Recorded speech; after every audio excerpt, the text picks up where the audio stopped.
out now and nobody gets hurt."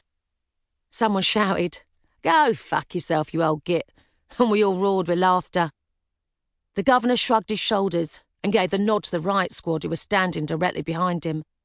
They looked like something out of a science fiction film, with their full facial helmets, big batons and riot shields. Believe me, they meant business. Within seconds they had stormed the wing and were kicking the shit out of us. We didn't stand a chance. Some of us ended up with broken noses, dislocated shoulders, cracked ribs, and the wing was completely destroyed. All over a sausage. To you outside it probably sounds ridiculous, but that's how it is in prison. It's not the soft, cushy place that the media try to make out. It's a tough, violent, brutal place. You have to fight every day just to survive. Christmas is the worst time. That's when you feel it the most. You miss your family so much the pain inside you cuts like a knife. Or when someone gets a Dear John letter, which often happens with long-term prisoners. It affects the whole wing. You can't go and talk to your wife and sort it out. You just have to swallow and brood on it. In writing this book, I spent many hours talking with lifers, and they all seemed to have the same look in their eyes. A look of despair and regret. A look that cries out, "If only." Sitting talking with them over a cup of tea in the visitors' hall, I often found it hard to believe that these people really had committed the horrific murders they were so calmly telling me about.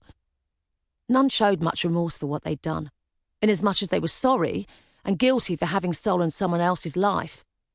But they all regretted their crimes, because it meant a life in prison for themselves. There's been a lot of political talk recently about life really meaning life, but the cons would argue that a life sentence already means just that. It stays with them until the day they die. It can never be revoked. A life sentence is divided into 4 parts: security, training, assessment, and finally, preparation for release. Prisoners are often moved from prison to prison. The authorities don't like them to get too settled, and it is thought that too long in one prison can be detrimental for the lifer. Everyone needs stimulation and challenge, and changing prisons at regular intervals can, they believe, help to provide this. Stage 1. Once they've been given a life sentence, all prisoners are allocated to what is known as a main centre prison. For men, that's currently Wormwood Scrubs in London, Gartree in Leicester, or Wakefield. The small number of women lifers are usually sent to Durham H-Wing, which is a small secure unit that holds up to 40 women at a time. The unit is inside Durham Men's Prison, or they are taken to Bulwood Hall in Essex. The ever-increasing number of youngsters, under the age of 21, serving a life sentence, are sent to Aylesbury, Swinfen Hall and Castington. These main centres are lifer-only units and are meant to give the lifer a chance to settle down and come to terms with their offence and their sentence. It also gives the screws a chance to carry out an initial assessment and to decide if the prisoner is a risk to himself, other inmates, or to staff. After sentencing, you receive your tariff date. This is the length of time you must serve in order to meet what is called the punishment and deterrence set by law. In all cases, you must complete your tariff date before you're let out.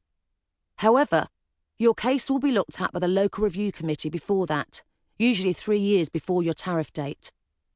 Tariff dates vary. My brother-in-law, Ronnie Kray, for example, didn't have a tariff date because he received a recommended sentence. The same is true of Harry Roberts. He has to serve a recommended 30 years, so the tariff system will not apply until he has completed his recommended sentence. Stage 2. This is usually the longest part of the sentence and is mostly served in more than one prison. If you are considered a high-risk prisoner, then you are sent to a dispersal prison. These are the most secure prisons. If not a high-risk prisoner, you are sent to a Category B training prison. These prisons have a more relaxed regime, but still within a secure perimeter.